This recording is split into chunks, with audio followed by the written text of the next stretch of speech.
Ang eskandaloso na boksingero na ito ay naninigarilyo at umiinom.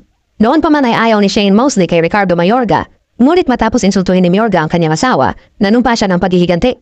Hindi pinahahalagahan ng Savage ang asawa ni Mosley, nakatayo sa pagitan nila habang nakaharap upang ayusin ang cable ng mikropono.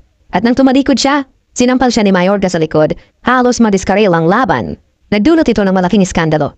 Ngunit si Shane Mosley ay parang isang tunay na lalaki na ipinanako ng publiko sa kanyang asawa at pinagbigyan ng Athletic Commission ang kanyang kahilingan.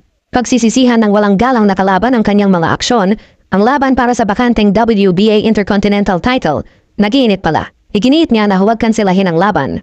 Ang kontrobersyal na Nicaraguan ay hindi nagbigay ng karamihan, any breathing room na naglalabas ng mga kombinasyon.